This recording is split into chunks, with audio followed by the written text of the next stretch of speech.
Assalamualaikum warahmatullahi wabarakatuh.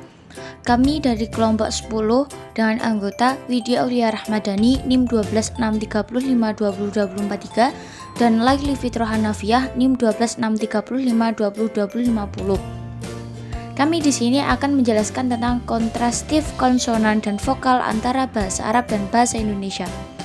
Analisis kontrastif antara bahasa Indonesia dan bahasa Arab. Yang pertama, terdapat bunyi-bunyi yang sama persis di dalam dua bahasa, baik dari segi makhrajnya maupun dari segi sifatnya. Yang pertama yaitu ba dan b. Keterangan bila bial, hambat dan bersuara. Yang kedua, mim dan m. Bila bial, nasal dan bersuara. Yang ketiga, wawu dan w. Bila bial, semi vokal. Yang keempat, fa dan f. Labio dental, geseran dan tak bersuara. Yang kelima, jim dan j. Lamino palatal, paduan dan bersuara. Yang keenam, kaf dan k. Darso feral, hambatan dan tak bersuara. Yang ketujuh, ro dan ro dan r. Apiko alveolar, getar dan bersuara. Yang kedelapan, za dan z. Apiko alveolar, geseran dan tak bersuara. Yang kesembilan, sin dan s. Apiko alveolar, geseran dan tak bersuara. Yang ke-10, h dan h. Larigal, geseran dan tak bersuara. Yang kedua yaitu bunyi-bunyi yang mirip bahkan seolah-olah sama persis dalam semua fitur suaranya. Yang pertama yaitu antara ta dan t. Ta, ujung lidah, gusi dan gigi hambat serta samar. Sedangkan T, ujung lidah, gusi, hambat, dan samar. Antara dal dan D. Kalau dal, ujung lidah, gusi, dan gigi hambat serta jelas. Sedangkan D, ujung lidah, gusi, hambat, dan jelas. Antara nun dan N. Kalau nun, ujung lidah, gusi, dan gigi, telinga, serta jelas. Kalau N, ujung lidah, gusi, telinga, dan jelas.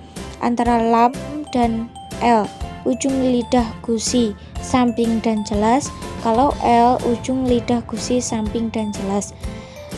Ya, antara ya dan y, yaitu tengah lidah, langit-langit, langit mulut kasar dan semi vokal. Yang selanjutnya yaitu ghoin dan g. Kalau ghoin, pangkal lidah, langit-langit, langit mulut, lunak, geseran dan jelas. Kalau G, pangkal langit-langit, mulut, lunak, hambat dan jelas. Antara H dan H. Kalau H, pangkal lidah, langit-langit, mulut, lunak, geseran, samar. Kalau H, tenggorokan, geseran dan samar. Antara Kho dan K. Pangkal lidah, langit-langit, mulut lunak, geseran samar. Sedangkan K, pangkal lidah, langit-langit, mulut lunak, hambat dan samar. Yang 9, Qof dan K. Kalau Qof, pangkal lidah, rongga mulut, hambat, samar. Sedangkan K, pangkal lidah, langit-langit, mulut lunak dan hambat dan samar. Antara Shin dan S. Kalau Shin, ujung lidah, langit-langit, mulut kasar, geseran dan samar. Kalau S, ujung lidah, gusi, geseran dan samar. Dalam bahasa Indonesia dikenal ada 5 bunyi vokal, yaitu A, I, U, E, O. Sedangkan dalam bahasa Arab, yang dikatakan vokal itu adalah harokat atau dikenal dengan tanda bunyi. Karena bentuk huruf yang ada pada bahasa Indonesia jauh berbeda sekali dengan huruf-huruf yang ada pada bahasa Arab. Akan tetapi kalau ditinjau dari segi bunyi-bunyi huruf Arab atau bisa juga dikatakan aksara Arab, itu bisa menjadi lebih dari satu huruf bahasa Indonesia. Ini dapat kita lihat pada tabel berikut. Huruf-huruf tersebut yaitu huruf hijaiyah, alif, ba, ta, tha, jim, ha, ho, dal, dal, ro, za, sin, shin, sod, do, to, do, ain, hin, fa, qaf, kaf, lam, nun, mim, wawu, ha, lam, alif, hamzah, ya. Ada 3 harokat atau tanda bunyi yang dapat menghidupkan huruf-huruf itu dengan bunyi a, i, u. Harokat asal itu adalah 1. Baris fathah, selalu di atas huruf yang menandakan bunyi a, seperti abata. Yang kedua yaitu baris kasroh, selalu di bawah huruf yang menandakan bunyi i, seperti ibiti. Yang ketiga yaitu baris dhamma, selalu di atas huruf yang menandakan bunyi u, seperti ubutu. Ada lagi harokat atau tanda baca yang mempunyai baris kembar, dan baris ini biasa disebut dengan tanwin. Yang pertama yaitu tanwin fathah, dan biasanya selalu berada di akhir kata dan menandakan bunyi an, seperti abatan. Khusus bagi tanwin fathah ini, pada akhir suatu kata harus ditambah dengan huruf alif, misalnya abata menjadi abatan. Yang kedua yaitu tanwin kasroh, dan biasanya selalu berada di akhir kata dan menandakan bunyi in, seperti abatin. Yang ketiga yaitu tanwin dhamma, dan biasanya selalu berada di akhir kata juga dengan menandakan bunyi un, seperti kata abitun. Perlu kita ketahui bahwa ada 8 huruf yang berbaris fathah, tidak bisa dibaca dengan vokal A, namun tetapi dibaca tebal dengan huruf O. Huruf itu adalah ro, bo, ho, qaf, shod, to, do, ho. Dan khususnya bagi huruf lam, dalam lafzul jalalah Allah, maka harus dibaca Allah, bukan Allah. Pengaruh bunyi-bunyi vokal Indonesia dan pemakaiannya dalam bahasa Arab dapat juga kita kaitkan dengan tanda bunyi yang selalu dipergunakan dalam membaca dengan baik pada bahasa Arab. Adapun tanda baca, tanda yang selalu berada di atas huruf-huruf Arab tersebut ada 2 tanda yang selalu kita jumpai, yaitu yang pertama, tanda sukun, menandakan bahwa huruf itu mati, akan tetapi dalam hal ini ada 3 pengecualian, yaitu yang pertama, apabila sebelum huruf alif mati ada baris fathah, maka ia harus dibaca panjang, seperti a, ba, ta. A-nya itu panjang, kan di belakang huruf itu ada alif, jadi dibaca panjang 2 ketukan. B, apabila sebelum huruf ya mati ada baris kasroh, maka ia juga harus dibaca panjang, seperti bi, ti, ji.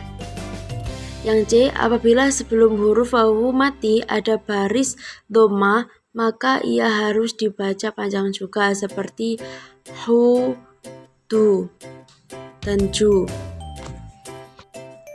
Tanda yang kedua yaitu tanda syiddah, yang menandakan bahwa huruf itu rangkap, yang satu mati dan yang satu hidup, seperti kurrosatun, saburotun, tolasatun, dan lain sebagainya. Yang ketiga yaitu tanda alif lam. Alif lam jika masuk ke dalam suatu kata boleh dibaca terang dan bisa dibaca samar.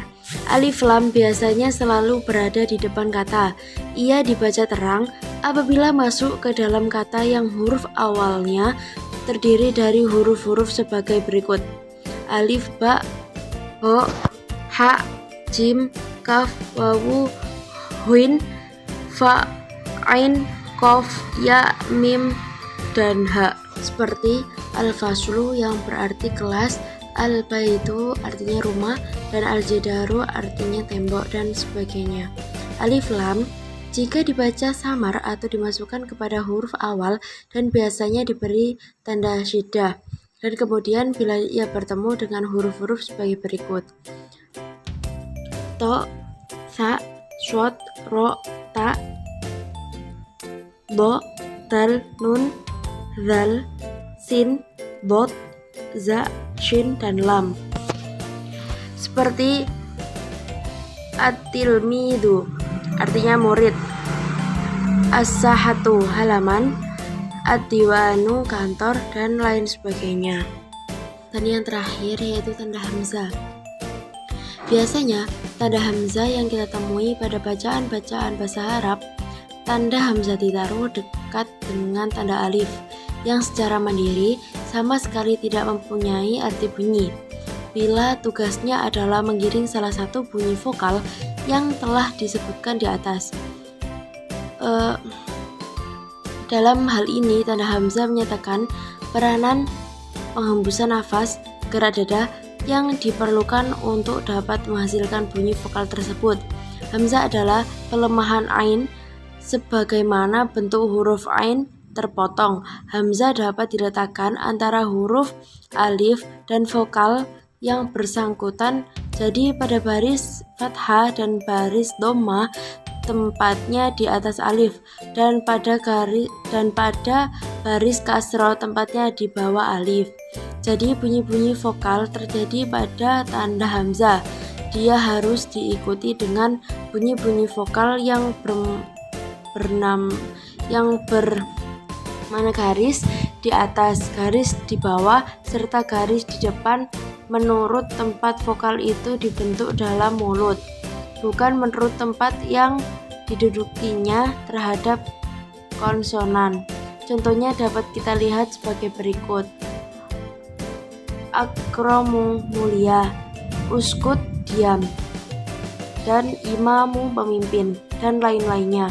Dalam hal ini, pengaruh bunyi-bunyi vokal bahasa Indonesia dapat mempengaruhi apabila kita dalam penggunaan bahasa Arab itu terlihat dan bunyi-bunyi harokat, tanda bunyi, dan dapat juga kita kaitkan dengan bagaimana keadaan baris huruf-huruf Arab tersebut. Sekian dari kelompok kami. Wassalamualaikum warahmatullahi wabarakatuh.